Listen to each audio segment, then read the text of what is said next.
Hey guys, Dan Chan here. I'm going to go over a subject that has already been covered by Aragon. So if you've watched Aragon's videos, you can probably skip past most of this. I am going to touch on a little bit more detail on the items that you can get, the new items you can get from the Slaughterhouse. It'll also undoubtedly be available for spider seals, and I'm going to actually go to the Slaughterhouse and try to run a few rounds, disastrously probably, but we'll get to that when we get to that. In last video, I mentioned that I believe this upcoming battle pass was the Slaughterhouse event. And reading into it more, it really actually appears to me that that's not the case. I believe that the battle pass is a battle pass. It's very likely, I mean, it's very possible that there's no battle pass at all, and that this is just filler text that's in there. But I suspect there's actually going to be a battle pass, because the current battle pass is going to end around the 10th, and that's when this Slaughterhouse thing starts, and when this notification on this calendar is showing the new battle pass is coming. So look forward to that, and hopefully we'll see more details there. I'll go into a little bit more detail in a sec. Basically, what it's saying is every fifth round in the that you complete in the Slaughterhouse, you will earn these shards. That means you're going to have to do 25 rounds to get this first achievement here, and get these 5 scrolls mass life. And if you want to do the weekly cap, that's 250 rounds. Also, this is a special campaign. I mean, I could be confused. They might just be leaving this in here because it's the default. Looks like a battle pass. However, if you go to the journal, there is no there's no track for it, and that's probably because the bodies and souls track is still showing on here. Actually, before we go into the Slaughterhouse, let me just kind of review quickly what the updates for the Insignias are. What they did fix here was your mythic Insignias will now give you the same amount of powder that it costs to refine them. That's great. That's one of the suggestions that I had. Another really awesome thing that they did, if you go to refine these, you notice it's no longer a 50% chance. It is a 100% chance. There's no chance of failure. All right, so that's that. We've got that improvement. That's really 2 things. Now, the one thing I don't like here, converting to powder for these, it doesn't give you the same as what it costs to upgrade. If you remember, it costs 2,500 powder to upgrade this.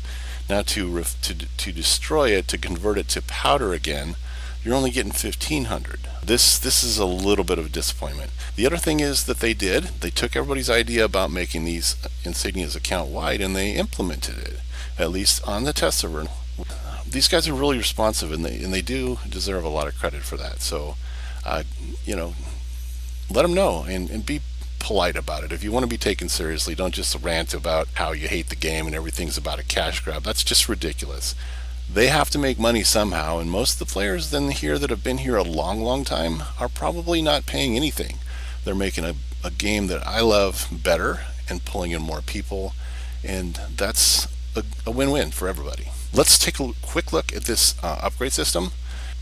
I'm going to go to claim valuables, and we're going to go to the very bottom where they've added celestial insignia unlocks. And as you can see here, it's going to show you, now it's not going to show anything unlocked until you have this special essence, which is very specific to these insignias. And you can get this essence pretty easily. That you can get this from the current master content, which for most of us is probably out of reach, but you can also get it from participation tokens. To get participation tokens, you just need to take part in the events that happen 4 times a year. They're called appointment events. One of them is Hell Pit, the other one's Harvester of Nightmares, then there's Siege of Neverwinter, and finally Day of the Dungeon Master. You get 2 participation tokens for every single day of the event. These are 3-week events, so that's 21 days, but you also have a little bit of overflow on the 22nd, when before reset. There is a 5.5 period before the actual changeover where the game, the particular event ends. So you could technically get 22 days worth of coin. That's 2 per day, which is going to be a total of 44 coins, which is enough to get you 2 full insignias upgraded to Celestial. Not too bad. For those people that are out there that are complaining about, look, I don't want to minimize anybody's disappointment with how things go, but you don't have to get every single character or every single insignia to Celestial right away. You certainly don't have to get every single insignia to account bound, ever, much less right away. There's a lot of advantages to leaving them unbound. For one, you can sell them. It's a win for all of your characters if you have multiple characters, if you want to bring new ones in. But yes, it's going to lock that insignia and take away the ability to sell it later. For me, that didn't seem like a huge issue until I talked to a friend of mine. If the next module or one or two modules down the road, they start giving gear that just gives you a lot of stats that you already built into, like you have a bunch of brutality, so you've got power and crit sev. Well, what if all the new gear has a lot of power and crit sev, and now you actually need you're short on combat advantage, and then you're going to want to have totally different insignias. Well, if you've already bound all these, you can't trade them in. You end up just stuck with a bunch of insignias you can't use anymore. I mean, that's something to think about. But for me, there is more value here to being able to create an account wide, because I have a lot of characters, and although I don't play most of them all the time, I do play them occasionally, and it's huge to be able to have the extra item level and extra stats. Huge boost, because most of my alts are sitting with green insignias. All right, so that's that. I'm going to run over here and show you real quick. This is the appointment event vendor. All right. And here you go. Here's the Celestial Essence. As you can see, it just takes 7 tokens of participation. That is the easiest tokens to get. I have a whole bunch. I've already used a little bit of it, obviously, because I needed to create these Celestial Insignias to show you. And thankfully, another thing they did on this update was they made it possible to go to the Mounts tab. So you can actually go in and see what it looks like with these insignias. Let's take a look at the Slaughterhouse. So let's take this quest, Tempest Slaughterhouse Arena. So we'll do that. All right, let's get to the Slaughterhouse. So in the Quartermaster, let's take a look at this real quick. You can get appearance gear and appearance illusions. It's up to you. Let's get out of that. You can get the equipment individually. It's bind to pick up account, which means that you can have one character farm this if you want to, and then pass it on to your alts. The gear that they have in here is an upgrade, basically almost pretty much a direct upgrade of what they had before, at least what I'm seeing for my wizard. One thing you'll notice though is, like I said, this has the new gear, but it also, if you scroll down, it has the old gear from the Thayan Adventure Zone. So you're getting different stats. This one gives combat advantage crit severity instead of power and crit severity, and it's lower item level. Another option that I found pretty helpful last time was on this general tab, where you can get gear packs that will give you a random piece of gear or some other random item. You actually have a pretty good chance of getting some decent gear pieces out of it, and it costs a fraction of what it costs for the actual gear itself. Now, the disadvantage, of course, is you're not going to get specifically what you want unless you're really lucky. The advantage is there are unbound items in here that are going to sell for millions of AD when this first starts, and possibly millions of AD as the game progresses. I mean, we have this brand new artifact. It's a tank artifact because it's got partially its power and some defense stats, but still really high item level. And you have illusions that are going to be worth quite a bit initially, and also some appearance items that are unbound. All of those are unbound. Then you have the other gear that you can get. You can also get a lot of, like, the genies gifts and stuff. Those are unbound. There's a lot of value you can get out of these packs. Once you get to the point where you've gotten a few pieces that you really like, I would suggest holding out and just holding on to your Slaughterhouse marks until you get enough to get specifically the gear you want. But otherwise, if you really need the gear, I think this is a good option. It is a bit of a gamble, so it's totally up to you how you want to take it. Just make sure you're getting the one that fits your class. As you can see, this is Barbarians and Fighters. You notice there's one for Warlocks and Bards, and there's another one for Warlocks and Wizards. In that case, if you kind of figure out, well, what's the difference there? Well, Warlocks have a DPS paragon and they have a healer paragon. bards have a DPS paragon and a healer paragon. So these are healer items. These are DPS items, and there's probably a DPS one here: bards, clerics, rangers, and rogues. There's a DPS one. Okay, so that's kind of how you figure out which type of gear that it's going to drop, and you can take a good guess at what kind of options there are just looking at these particular items and going through and seeing what kind of stats they offer. This is the one for barbarians and rangers. This is warlock and wizard. You can just pause the video and take a look at the stats if you like. Clerics, bard, and rangers. Again, that looks like the DPS paragon. Then we have the paladin cleric, which is probably the healer paragon. We have the warlock and bard, healer paragon, and paladin barbarian fighter. That is going to be your, looks like, tank. And then we have barbarian fighter, warlock wizard. This is more of your DPS, and so on and so forth. I'm not going to go through every one of these. I'm just going to go ahead and just hover over them for a sec so you can kind of take a look at the stats and just pause as you go if you want to look at what they are. But there are really a lot of options. I'm not going to go through the old stuff just because it's just kind of really similar to what you currently have. There's some slightly different stats, but it looks like the special equip power is the same for everything. So I will avoid that. And just a few more seconds here, and then I'm going to go ahead and go to the Slaughterhouse, and we will take a look at what it takes to get through 5 rounds. Let's see what we got here. Much more. All right. And this should be the last of the new stuff. So just loading in slowly, slowly, slowly.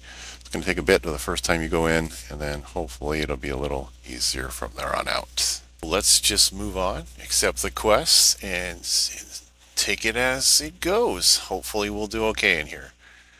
Alright, and the first thing I notice is my keybinds are all screwed up. Don't know how the heck that happened.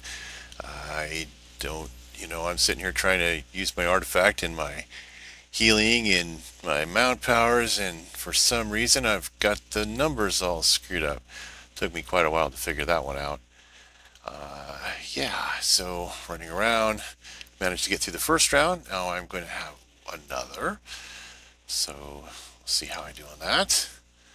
Thankfully I do have a companion so far. That's not going to be the case a little later on. I don't know why, but that one glitched out too. Gonna have a glitch in here, and it's a little frustrating. So here we go. Got to finish off the boss. I was hoping that I would not be in combat the entire time, even though I'm this far away, but apparently it decided that I am. And I'm going to experience the problem of running into 3 mini-bosses that are immune to CC from me, but who will crowd control the hell out of me, knocking me down, taking their turns. So I am struggling, getting my butt kicked pretty bad, and this is pretty sad for the first mini-boss battle. Yeah, these are best done with a group. If you're pretty good at your class and fairly well geared out, then you should be fine, even up to the 5th, 6th, 7th, maybe even higher rounds. I made it up to 9 on this one. I'm not going to show that to you because it was pretty embarrassing. Died multiple times, but yeah, it's doable. So I'm not going to force you to watch this entire thing. We're just going to try to knock out these guys. I am really struggling here. They have almost got me down. The only thing saving me is that they even though they do a lot of CC, they haven't actually been doing a whole lot of damage to me all at once. They just are trickling away at my hit points, and I'm just running around trying to get enough space so that I can heal before they kill me off. Should be the quest complete. You only were supposed to have to do 1 round. I had to do, not including the mobs. But when I went to turn the quest in, all it did was send me right back into the arena. I found that very weird. I don't know if this is a bug. I think it is. Maybe something to look into if someone wants to play test that. This hopefully this doesn't go live like this. So just verifying from my journal that it says that I haven't completed it, even though, as you saw, I did.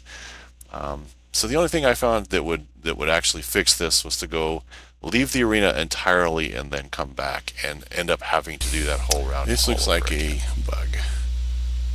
So let's just wrap up here. We're going to head back to PE and see if I can complete the quest there.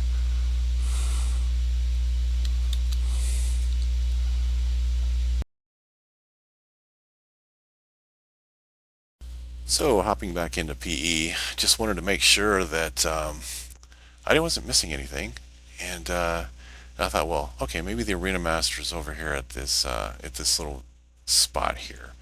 Let's go take a look. Unfortunately, no, neither one of these guys are the arena masters. So the guy that I talked to in front of the door is the person you're supposed to do the quest with, but this is a bug. I ended up doing the whole thing and got no credit for it. So, got to go back and try it again. So once we get here, let's go take a look again. Take the quest. Unfortunately, even though I'm looking at this, looks like I haven't done anything according to this book, this journal.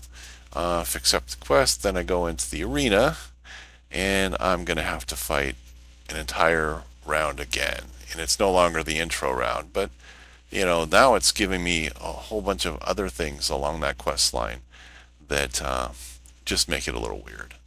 Thankfully, I'm able to complete this. It's going to take more than just one round of mobs this time, unfortunately, until I get to the monsters, but that's probably RNG. So let's see, we get through that round. And then I discover, oh joy, my companion got dismissed somewhere. This also happened last time when we were doing the Slaughterhouse arena.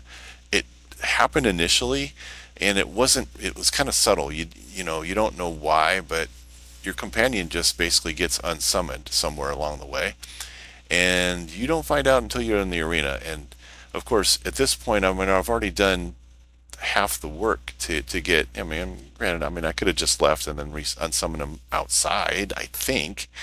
But here I'm kind of in a bit of a bind. I want to get through this, but I don't have a companion summon, which means now I get no combat advantage. And I'll lose the stats from the companion, so not great. And this guy is not super hard, but he's annoying, just like a lot of the other ones. I don't want to speak badly about these guys. It's just very frustrating when you start running into bugs. So devs, I hope you can catch up this one and clear it up before it goes live. Again, so the first issue was the one round in the arena turned into you have to do it twice before it counts, and that means leaving the arena entirely, going to some other place and then coming back into it, not just the arena, but the actual slaughterhouse. And then somewhere along the way, the very first time you do this, you lose your companion. I thought when I initially ran into this is when I first started doing the PvP. Basically, any character I ran here, I lost my companion, and I had to resummon him later on. And then after that, it didn't keep happening. It was just that initial time. So that might be the case here. So I finally got through this. Now it doesn't really. I think it basically tells you in that pop-up there that okay, now you've got the quest complete. I wasn't totally sure, but I went ahead and left anyway, and went and turned it in just to make sure. It says that it's almost done. I just need to talk to him, it looks like. So let's find out.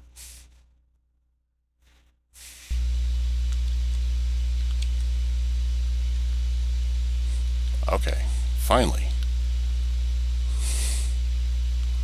I don't know why I had to do that twice.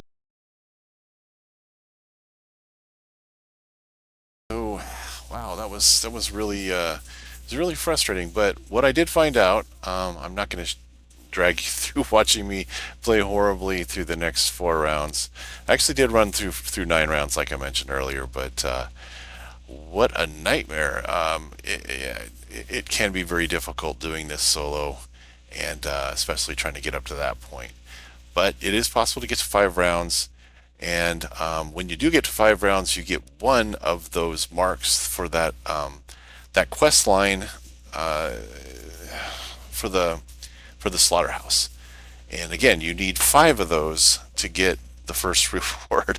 So 5 rounds to get the one coin, and then one shard, and 5 shards to get to the first section. So you're talking a crap load of rounds in the slaughterhouse if you want to progress along that battle pass. The very top reward, I think, was a choice pack for illusions, and there are a lot of other good rewards along the way. But I tell you what, it looks like it's probably about 10 weeks long for this, and it's gonna take you probably 10 weeks, and you may not even finish it. It just depends on how dedicated you are to the grind. But good luck. I hope this has proved helpful, and I'm gonna end it here. Thanks. Dan Chan out.